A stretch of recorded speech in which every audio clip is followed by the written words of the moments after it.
The hum of the fluorescent lights buzzed softly in the background as Claire maneuvered her cart through the grocery store. The same aisles, the same items, the same solitude. It had become her routine, a quiet ritual that kept her days structured. She was 52, living alone since her youngest moved out last year, and her evenings were often spent with a book or a cup of tea, the silence of her home both a comfort and a reminder of her solitude. She paused at the produce section, carefully selecting apples. She liked the ones with a hint of green, tart and crisp. As she reached for a particularly promising fruit, her hand brushed against another's. "Sorry," a voice said, warm and smooth. She looked up to see a man, perhaps in his late 20s or early 30s, with striking hazel eyes and a disarming smile. He held up his hands, one of which held a bruised apple. "This one's yours, definitely better than mine." Claire chuckled softly, a sound she hadn't heard from herself in a while. "Fair trade," she replied, handing him the better apple. The exchange was brief, almost insignificant in the grand scheme of things, but as she moved through the store, she found herself glancing his way. He seemed at ease, studying labels as though he truly cared about the ingredients, occasionally smiling at passing strangers. When they crossed paths again in the bakery aisle, he nodded at her cart. "Good taste," he remarked, pointing to her loaf of sourdough. She smiled, feeling a faint blush creep up her cheeks. "I could say the same for you," she replied, noting his selection of fresh croissants. It was nothing, just a few words exchanged between strangers. And yet, as she drove home that evening, the thought of his easy demeanor and kind smile lingered. It was as though, for a brief moment, her predictable day had been illuminated by a spark of something she couldn't quite name. For the first time in a long while, Claire felt the weight of her routine lift ever so slightly, replaced by the faint warmth of curiosity. The next week, Claire found herself lingering in the produce aisle longer than usual. She told herself she was just taking her time, carefully inspecting the fruits, but deep down she hoped to see him again. It was a foolish notion, she thought. People didn't just cross paths like that twice. Yet, when she rounded the corner toward the dairy section, there he was, comparing yogurt labels with the same concentrated expression she remembered. "Back to critique the apples," she teased, surprising herself with her boldness. He looked up, his hazel eyes lighting up with recognition. "Ah, the apple expert," he said with a grin. "No, today I'm tackling yogurt. Any recommendations?" They stood there for a few minutes, chatting about flavors and brands, their conversation flowing naturally. His name was Evan, she learned, and he was a freelance photographer who'd recently moved to the area. As they talked, she noticed how he gave her his full attention, as though she were the only person in the world.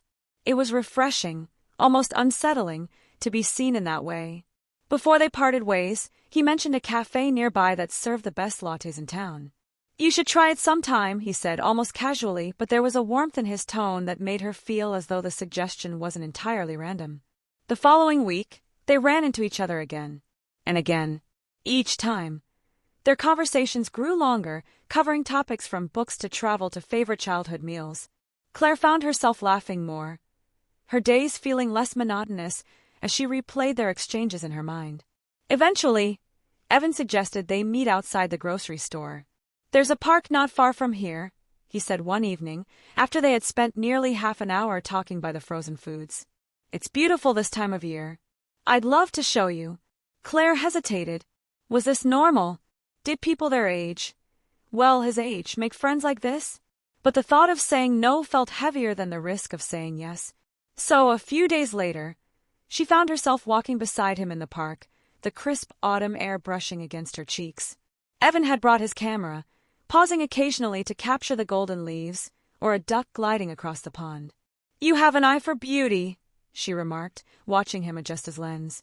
He looked at her then, his expression softening. "I try to find it wherever I can," he said, his gaze lingering for a moment longer than necessary. Claire felt her chest tighten. She told herself it was the chill in the air, but deep down, she knew it was something more. She had begun to look forward to these moments in a way she hadn't anticipated. Evan had brought a spark of joy into her life, and she wasn't sure what to do with it. It was during one of their park walks that Claire first felt the stirrings of something deeper. They had been strolling along a quiet path lined with towering oaks when Evan stopped abruptly, crouching to snap a photo of a single crimson leaf caught in a tangle of golden grass. "You see things others don't," she murmured, almost to herself. He stood, brushing his hands on his jeans. "Maybe. Or maybe I just pay attention." There was something in the way he said it. Something that made her heart skip. She hadn't felt that particular flutter in years. Decades, maybe. It unnerved her, but it also warmed her in a way she hadn't expected.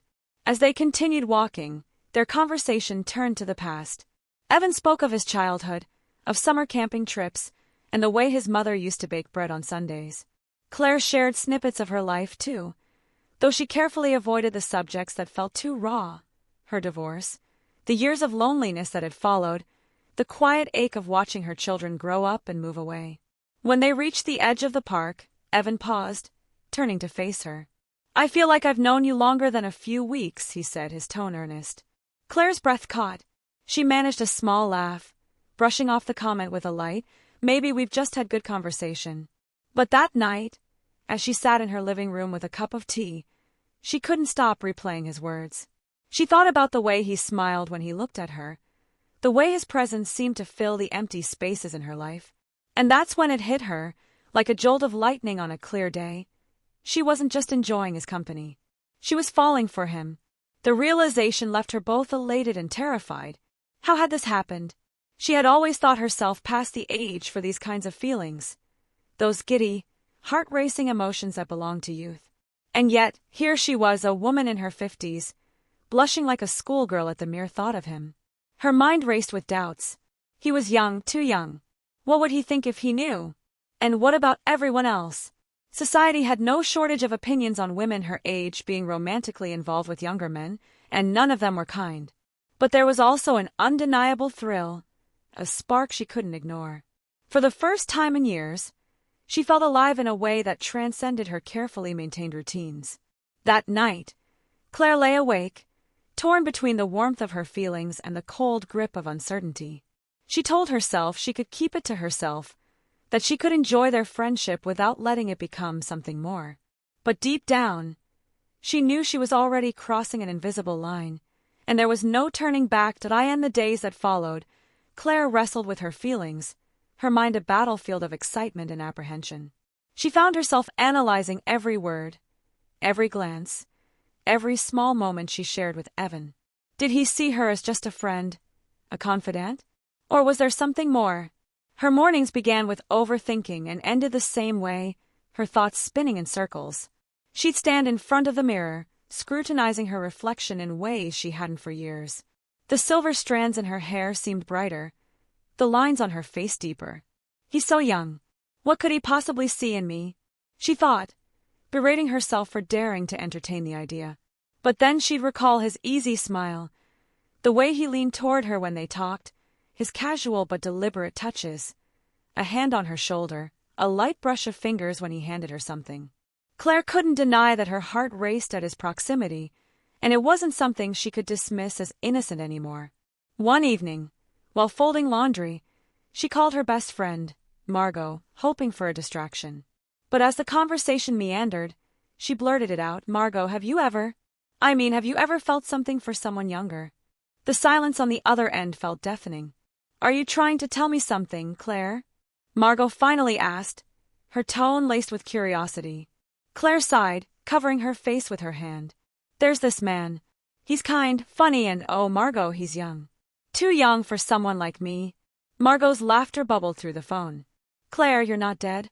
You're allowed to feel things, you know. Besides, age is just a number. Does he make you happy?" "Happy doesn't even begin to cover it," Claire admitted, her voice barely above a whisper. "Well," Margot said firmly, "don't let society or your doubts dictate your heart. Life is too short for regrets."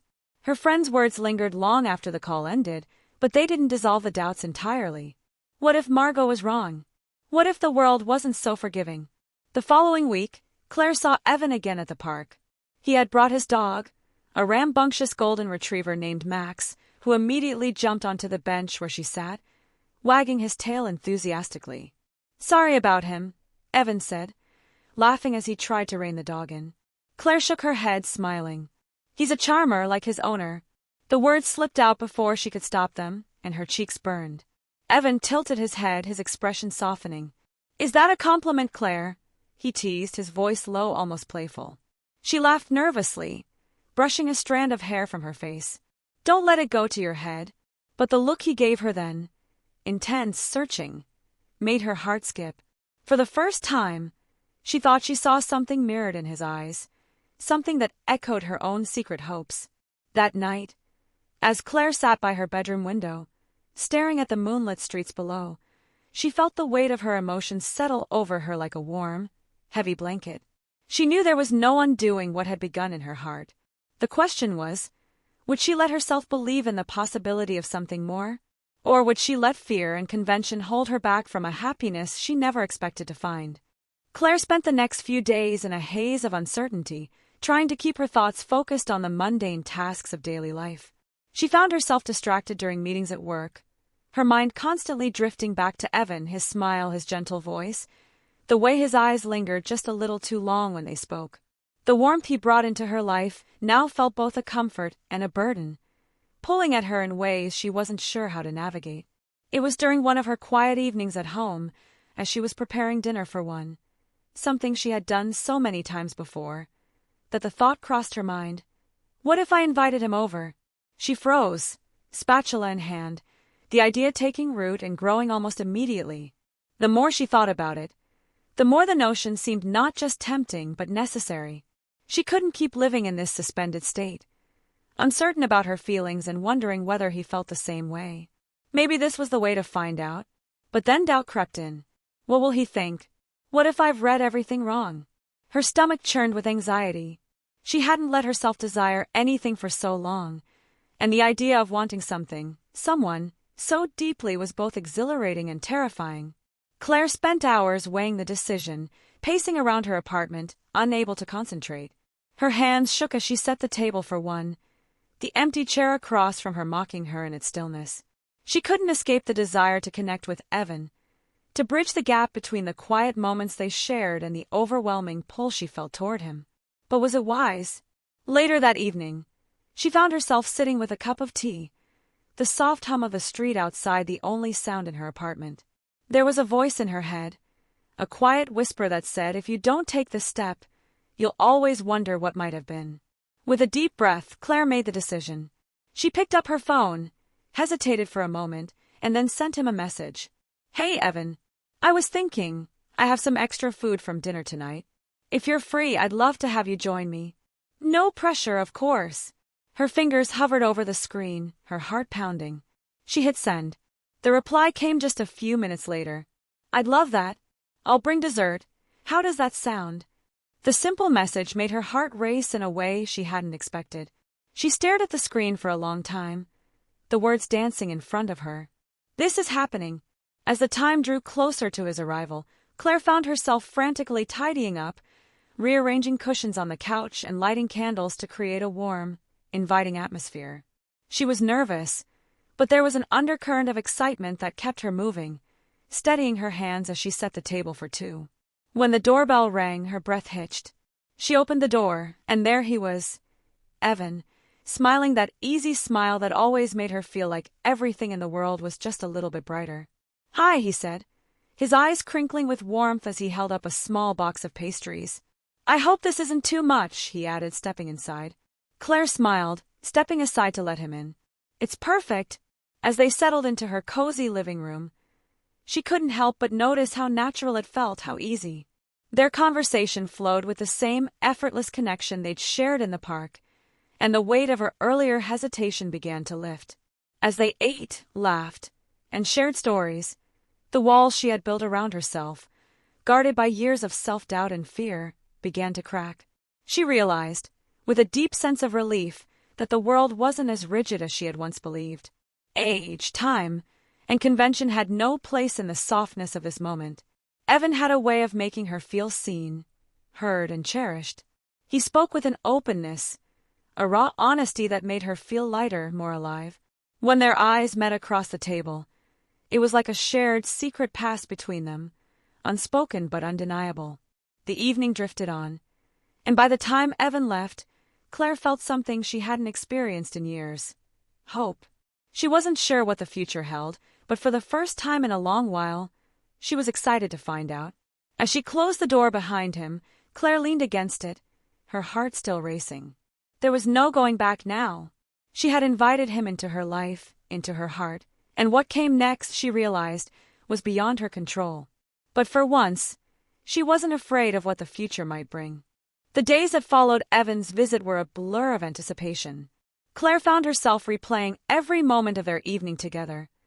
The sound of his laughter, the warmth of his hand brushing against hers when they reached for the salt at the same time, the way he looked at her with such tenderness, as if she were someone important, someone worthy of affection.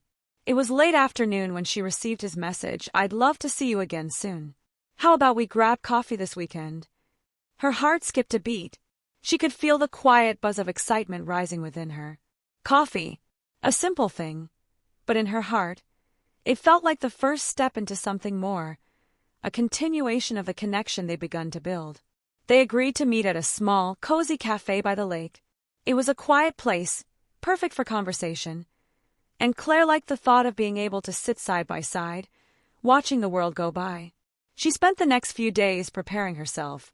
She found herself dressing more carefully than usual, paying attention to the way the soft sweater clung to her frame and the subtle scent of jasmine she'd sprayed on her wrist.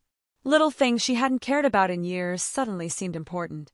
The day came, and as she stood in front of the mirror, Claire couldn't help but wonder if she looked like a woman in her 50s, or if she could pass for something else. Someone younger, freer, more open to the possibilities of love. When she arrived at the cafe, she saw him immediately. Evan was sitting by the window, his face lit up with that same warmth she had grown to cherish, his eyes scanning the room until they landed on her. "Hi," he said softly, standing up as she approached. There was no hesitation in his movement, no awkwardness. It was as if they had been meeting like this for years.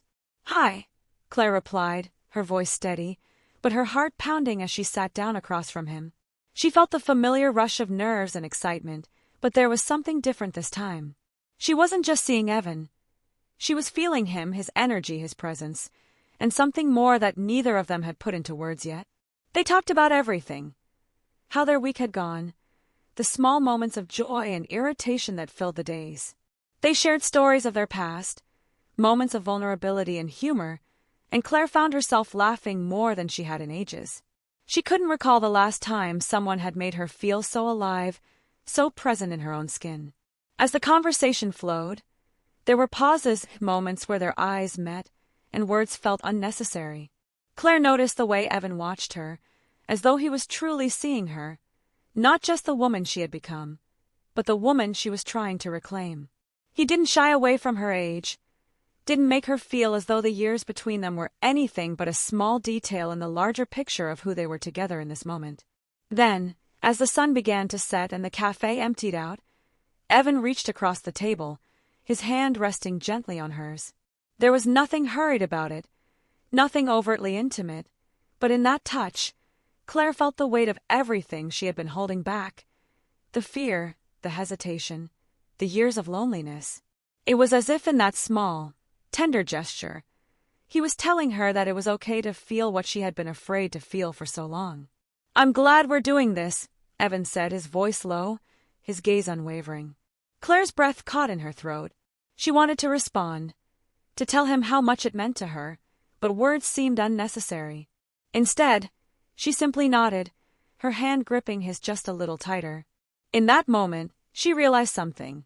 She wasn't just falling for him.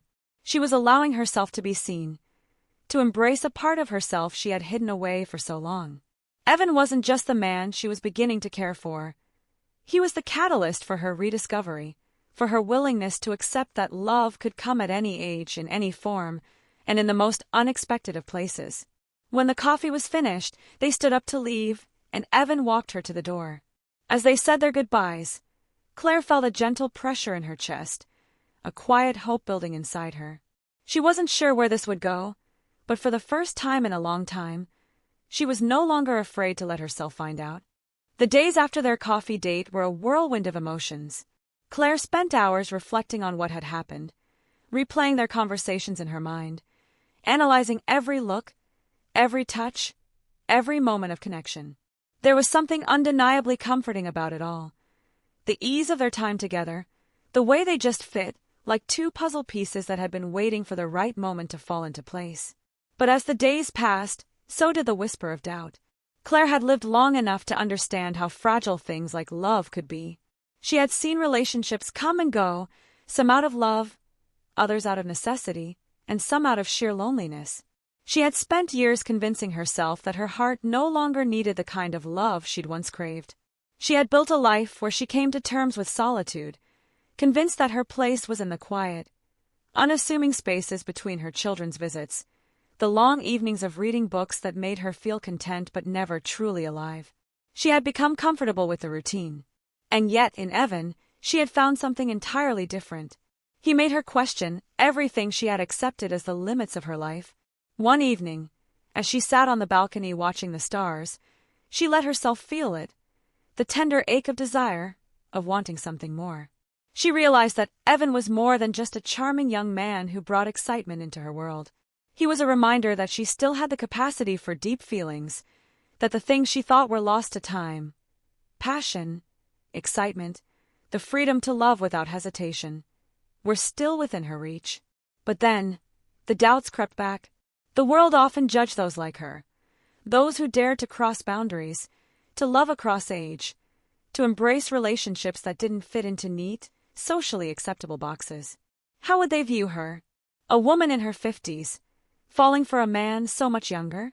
What would her friends think? Would they judge her for being reckless, for giving into something that could bring nothing but heartache? As much as Claire wanted to push those thoughts aside, they lingered in the corners of her mind. She didn't want to be viewed as foolish. She didn't want to be the subject of gossip or the topic of pity. There was a quiet fear that she couldn't fully escape, that the world wouldn't understand the purity of what she felt, the connection that was so real, so deep, despite the distance between their years. One afternoon, she sat across from her closest friend, Ellie, at the same cafe where she and Evan had shared their first coffee date. Ellie had always been a listener, the kind of friend who understood without judgment, and Claire needed to confide in her now. "I've been seeing someone," Claire said, her voice trembling just a little. Ellie raised an eyebrow but said nothing, her gaze soft, expectant. "He's younger than me," Claire continued, the words tumbling out, the fear still raw in her chest. "Much younger." Ellie smiled, her eyes twinkling with a knowing warmth. "How much younger?" "A lot," Claire replied, her laugh nervous. "But it feels right. I feel alive again. I feel like I'm not just waiting for life to happen." Ellie took a long sip of her coffee, then set the cup down, her smile widening. "Then why are you worried?" Claire paused, the weight of her emotions settling between them. "I'm afraid. Afraid of what people will think. Afraid that it won't last. Or worse, that I'll look foolish. That I'm too old for this. That I'm too late for this kind of love." Ellie reached across the table, squeezing her hand. "You're never too old for love, Claire. Not for real love. And if you feel this way, if you've found something that makes you happy, then you should hold on to it. Age doesn't matter when it comes to the heart, and anyone who judges you isn't worth your time." Those words, simple and straightforward, were like a balm to Claire's weary soul. For the first time in a long time, she allowed herself to truly feel the possibility of love without fear. Ellie was right. Why should age be the barrier? Why should societal expectations dictate what she was allowed to feel? It was then that Claire understood. Love had no expiration date. It wasn't about the number of years between them, or how long they might have together. It was about the quality of the connection, the depth of the feelings they shared. Evan wasn't just a youthful face. He was a man with a heart, a soul. Someone who saw her for who she truly was, and not just as a number. And so Claire made a decision. She would no longer hide from the love she felt for him. She would no longer shy away from the tenderness they shared, or the warmth that filled her when they were together. She would embrace it fully, without hesitation or regret. Love, in any form, was worth fighting for. And she would fight for this, her happiness, her heart, and the connection she had found in Evan. As she left the cafe that day, Claire's steps felt lighter, her heart freer. It didn't matter what anyone thought anymore. What mattered was that in the days that followed, Claire embraced the warmth of her feelings for Evan more fully than she ever had before. She no longer worried about what others would think or the judgment that might be cast upon them. What mattered most was the way he made her feel, alive, cherished, and seen in ways she hadn't felt in years. As she and Evan continued to spend time together, they became more attuned to each other's rhythms, their conversations flowing seamlessly from the mundane to the profound. There were moments of laughter, quiet understanding, and even moments of silence that felt as comforting as the sound of a heartbeat. For the first time in ages, Claire didn't feel alone. She reflected often on how love had found its way back into her life when she least expected it. There was a freedom in that realization, a release from the constraints of age and time. Love was no longer a distant dream or a chapter of her past. It was something vibrant, something she could hold in her hands and in her heart. She had learned that love wasn't defined by the number of years that separated two people, nor was it confined to any societal box. It was simply about connection, about two souls meeting and recognizing something beautiful and unique in one another. Claire's feelings for Evan didn't erase her past, but they allowed her to see herself in a new light, full of potential, desire, and the capacity for new beginnings, even in the later stages of life. She didn't need to look back anymore or wonder about what could have been. She had the present, and it was enough. When Claire looked in the mirror now, she saw a woman who was no longer afraid to love openly, unapologetically, without regard for convention. She realized that love didn't belong to the young or the old. It belonged to those who were willing to take a chance on it, at any point in their lives. In Evan, she had found more than a lover. She had found a partner who understood her in a way no one else had, who didn't see her age, but saw the heart and spirit that had always been hers. As they walked together through life, side by side, Claire was no longer weighed down by the fears that had once haunted her. She knew that the path they were on was theirs alone, a path not determined by time or societal norms, but by the strength of the love they shared. And as Claire sat with Evan on a quiet evening, the sound of his laughter filling the air, she smiled. Love had always been there, in the corners of her life, waiting for the right moment to return. It had no expiration date. It had only come when she was ready to embrace it, no matter her age, no matter the odds. There was no shame in loving, no shame in following her heart, no shame in believing that it was never too late for a love like this. And in that truth, Claire found peace, knowing that love had the power to transform us at any stage in life, if we are brave enough to let it.